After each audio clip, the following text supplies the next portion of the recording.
unfortunately fueling these. And I mean, anybody may be aggrieved, but the fact remains that when you stand against your own country, you are digging. That's something else. But the debate was started in the Congress when? September 5. I have the bill here. Yeah. September 5.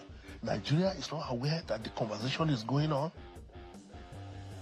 Come on. Is it the failure of the Ministry of the Interior? It is not. It is this. The external affairs, or foreign affairs, or the presidency, or do we need a special department of reputation management for a government? It's not about reputation. It's about the reality of what is going on in your country. How other people are framing what is going on in your country is one thing. The reality of what is going on, the people of Nigeria that are being killed, that is a different thing. Either Christian or Muslim. It's a fact. And I listen to people saying, oh, no, it's actually Muslims that have been, more Muslims have been killed. Seriously? So it does not matter. I heard Governor Wike saying that his father was a Christian, the president's wife was a Christian, and nobody is accusing this government of persecuting Christians or religious bigotry. So they are missing the point, and that is usually the case. They miss the point because they think any. Or he, as the spokesperson for the opposition or the coalition, right, is smart in handling it. Like hold it, like juggle it, and just bounce it back. Even if you ask him, what would you have done differently, And then they denied any genocide going on. Because the word genocide means like the government is behind it. You get what I mean? Like, 100,000 people have been killed, or 1 million people have been killed by these terrorists.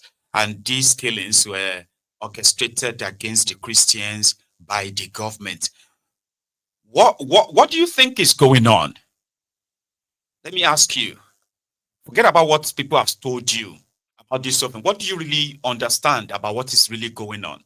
If everybody's theory, let me see if I can make one or two up. There are some people sponsoring terrorists in Nigeria and they are in government. There are some foreign interests sponsoring terrorism in Nigeria that people can't touch. All those theories and the rest of them. Do you believe in any of them? Like what the hell is actually really going on? Do you ever think of that? Here is something. How is the government sponsoring terrorism? Okay, I'll tell you. There is no criminal gang or group in any country, no matter how small that country is, no matter how big that organization is. Read this. So almost every government in the world is 10 times to 1,000 times stronger than all of its criminals combined, all of them in your country. The reason they don't end crime is because they are colluded with it or because they benefit from it. You can pick what you think is the reason.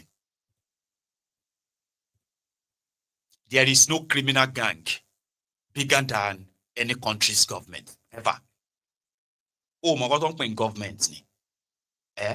Even if your government doesn't have the resources to tackle that level of criminality, Baba, they will invite the neighboring country to help them. But in the case of Nigeria, when these terrorists started killing Nigerians in this, by this rate, the government of Nigeria downplayed it because they didn't want to look bad under Goodluck Ebele Jonathan. He had all the intel, they had all the security and everything. He had the names of those who are funding the terrorism that was about to kick him out of government. But the nonchalant attitude of the usual that, you know what, don't tell people about, don't scream about it, until they started getting embarrassed and internationally disgraced. Then they wanted to act. By then, it has escalated. It's not because the terrorists have grown too big. It is because the greed that sustained them have now overgrown. The system that is meant to curb this criminality has become one of criminals. So you cannot have criminals cancel criminals in this sense. and expect crime to end in this regard. So they've sustained it this long that they have now embedded themselves in the entire system or structure of Nigeria, security, judiciary, the executive, the legislature. Even Egbere Jonathan said there were Boko Haram members in his own government, whatever that meant, right? He did nothing until his own government collapsed and Nigeria fell into the hands of the Al-Qaeda's People Congress. I mean, Al-Qaeda People's Congress, APC, Egbekegbe. And what did they do? Without any legislation, without any form of, referendum, Boko Haram released most of the terrorists or Boko Haram fighters that were in detention then. Prison Break released the rest of them. And guess what? They introduced the Fulani terrorists. These ones came with their own immunity right from the start. They were not to be touched. In fact, they were never to be prosecuted. Communities that rose and fought the early Fulani terrorists, right? They have these sad source stories to tell of how the government dealt with them for standing out to these terrorists at the early stage. The Fulani terrorists continued to advance while the government of Nigeria watched them kill Nigerians. What did they do? They started blaming Nigerians for Fulani phobia.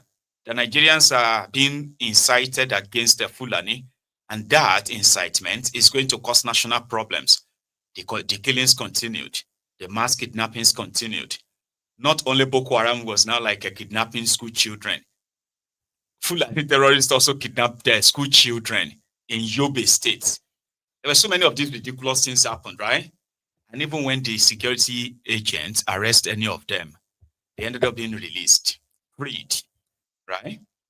Boko Haram's government was no longer going after Boko Haram.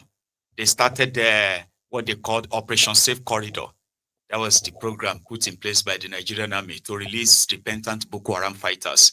No matter what they have done, they could go away if they say or swear by the Holy Quran that they won't do it again. Don't forget, the Fulani terrorists continue to advance, while Nigerian government, they were using the executive order to see if they could take people's lands. They were telling people that the reason for the killings was because of climate change. The Fulanis needed to feed their cows. Until the cows started disappearing, it was no longer about cows. It was about land. And this time around, they would take the land and have the land, whatever it takes. While the terrorists continue to invade so many vulnerable communities, poor people being slaughtered, their communities being burned down. Boko Haram's APC government in Abuja, they were busy enacting laws in order to make all the waterways in Nigeria become the sole, property of the federal government of Nigeria, which in itself, an aberration, an affront. Boko Haram wanted to give the Fulani terrorists everything, right, over Nigeria. They wanted a bill. They called it Waterway Bill. And that is the bill that will give, or if it becomes law, it was the bill that would have given the entire waterways of Nigeria straight to the Fulani terrorists without shooting a gun. That legislation died because how could you say that every water in Nigeria, from the river bank like this or water bank, and 10 miles from that river bank will belong to the government of Nigeria, meaning those of you who have your homes, right, 5 miles away from any water or river or ocean, you have to consider, you have to leave your land for them. And these lands will be the ones they will relocate and resettle these Fulani terrorists from God knows where. This was revealed, like, people reacted. They couldn't pull it through. They just left them to keep killing us. Kill them as much as possible. Tifnumbu came. He is also offering the same thing. In Yewata, where they slaughtered over 250 people, including women and children, right? Tifnumbu couldn't go there because there was no road to the place. However, when he met with those imported victims to his Makodi's meeting, right? Tifnumbu told them that there is enough land to go around, repeating the same thing that Boko Haram did all his life until his miserable death. Tifnumbu said the same thing to them. Like if you give them land now, there won't be any issue. In the last 2 years, Tinubu has released over 800 billion naira towards setting up of ranches for the Fulani terrorists, especially across northern Nigeria. One of them is Jigawa, that received over 150 billion naira to build ranches for these Fulani terrorists. In case if you don't know, they are not the only ones who collected the money. Imo State collected over $10 million under Bokwari, which led to all these killings in Olu, Osu, and all these areas that Oplus Odingba has been using force to steal people's lands. Yes.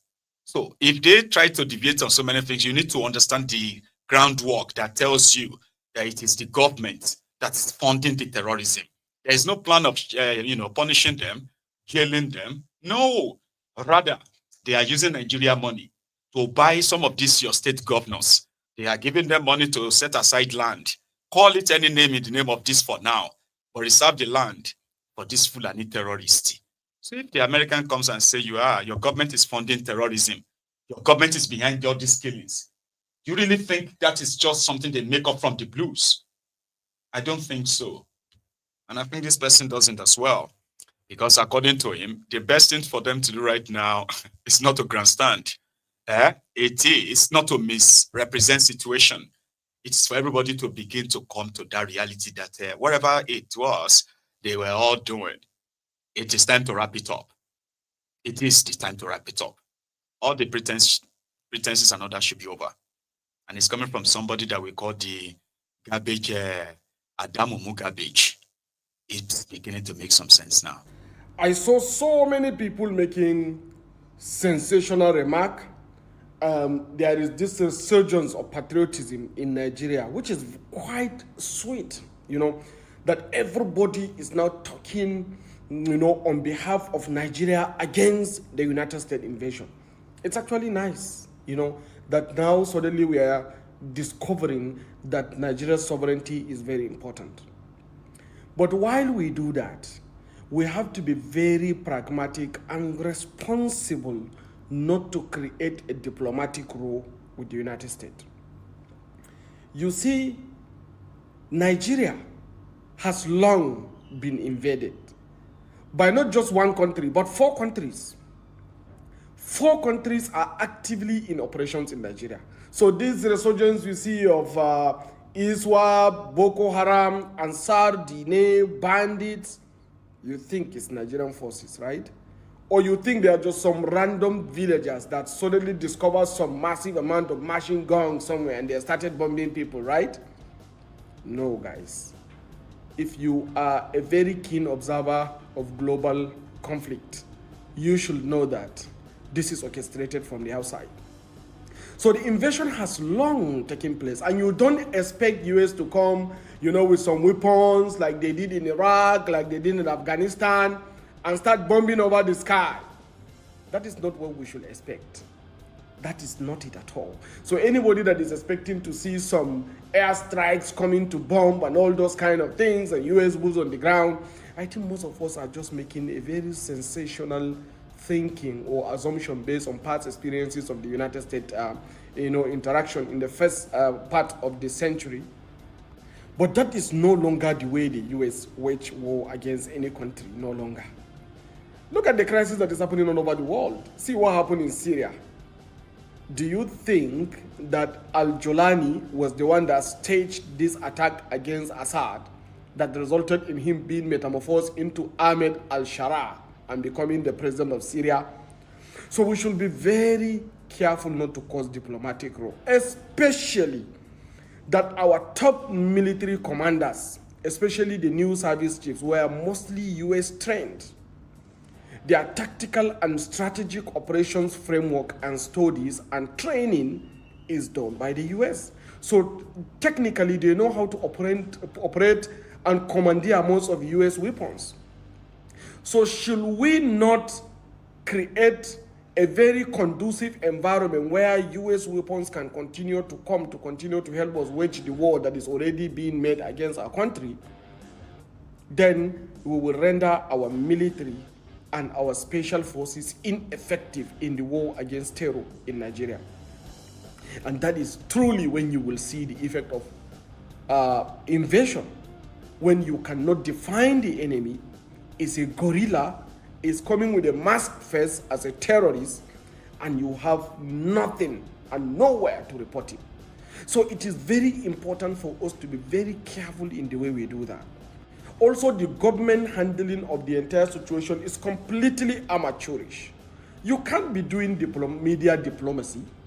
Everybody is just throwing every statement from everywhere, you know, within the government communication machine, and all those things, full of sycophancy, but then trying to show as though that diplomacy is helping. Diplomacy is not done that way. Before US can designate Nigeria as country of particular concern, they have built an archive and database of something that has been happening since Jonathan regime.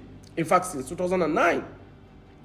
In fact, to say the truth, it is the same people within our government in the APC that when I reported the genocide against Christians first in 2014 to Washington, D.C., to the State Department.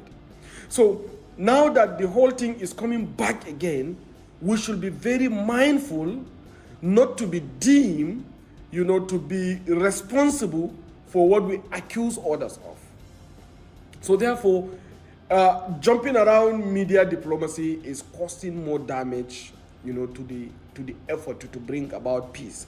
And that quarrying and causing diplomacy quarrel between Nigeria and the United States now is much more dangerous to us, considering the fact that our military only know US weapons, you know, than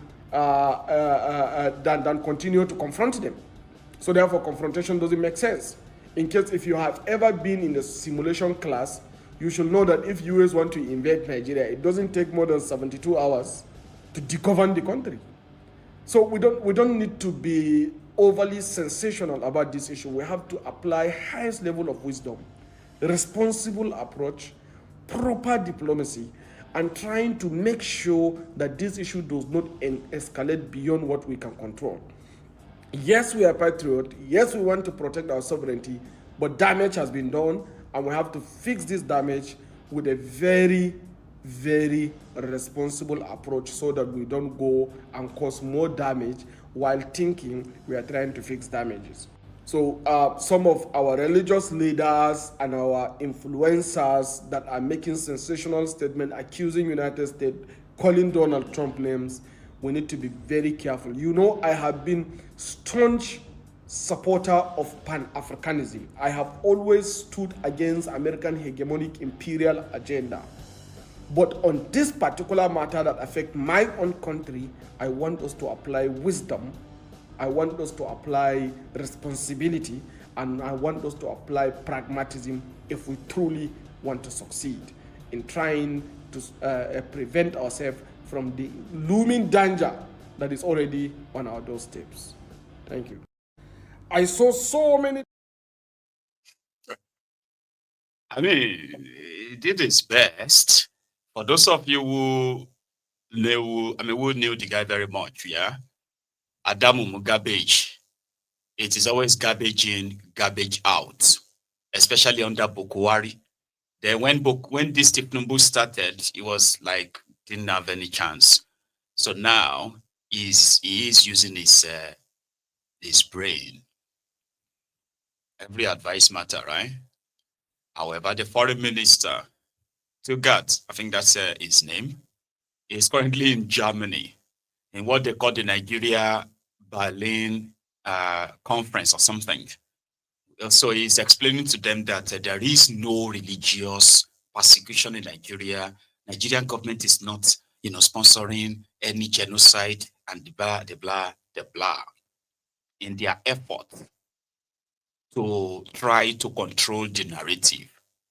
Also, Tugat is in Germany. Watch this.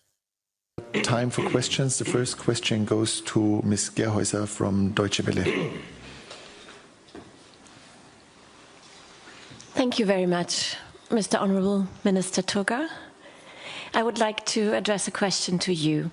The world is listening what comes out of a US president, its menaces, its allegations, its threats. How do you react here in Berlin with a strong partner at your side? Well, I react by showing you what we have. I think the document that we came along with is what I want to show her. What we've done is we've articulated what our Constitution says about religious freedom, what our federal laws say about religious freedom, and, no, not this, it's inside, no. This, Nigeria's constitutional commitment to religious freedom and rule of law. All the answers are in there. And this is what guides us. And this is what shows that it's impossible for there to be a religious persecution that can be supported in any way, shape, or form by the government of Nigeria at any level, be it federal, be it regional, be it local. It's impossible.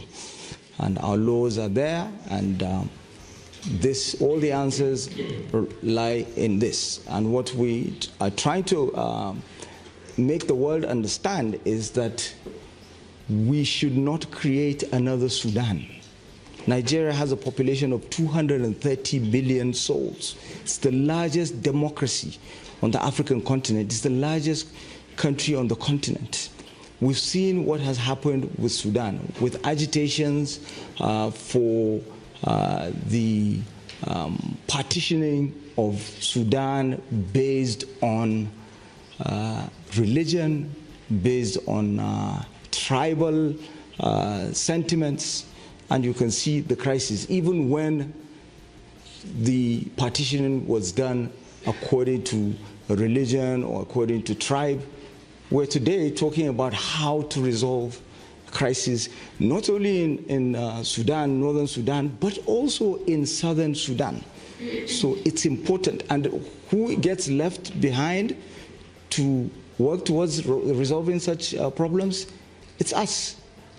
It's the African countries. It's countries like Nigeria that is a member of the African Union's Peace and Security Council. So this is what I have to say. I will share this copy with you. Thank you very much. Dankeschön. Die zweite Frage stellt Jörg Blank von der dpa. Ja, guten Tag. They are on the roll because of Donald Trump's tweet. So if Donald Trump, who probably sees them as a bunch of jokers anyway, corrupt criminals too, and he decided to just ignore them and go ahead and fire, is that going to bring China? Will China come in and, because the Chinese are criminals as well in Nigeria. So you need to know that, okay? The stealing, the illegal mining, the illegal tree felling, the illegal, what they call it, logging. From the northern Nigeria to the southern Nigeria to the eastern Nigeria, all this no good coal. These guys they are stealing a lot from Nigeria. They are stealing as much as sand. Do you understand? From Nigeria, where they are going, they have places where they are digging this special sand from, and they are loading them on their batch of, on their ships, all the way to China. Sand, Iyepe, from Nigeria. I have seen videos of trucks of logs, Baba, that they fell inside Nigerian forests, never planting them back. They are working with their local criminals who are Nigerians, helping them to, maneuver the entire corrupt system. So, China will come and possibly, defend Nigeria. I don't know, what would they do? Everywhere you see this insurgent, you see this terrorist operating, there is a 70 to 80% chance there is a mining land not far from them. I won't say 100%, but more than 80% chance that there is an illegal mining site not far from them. And by the time you get to the operational site, you will meet the Chinese there, comfortable, mining gold, mining all different kinds of resources inside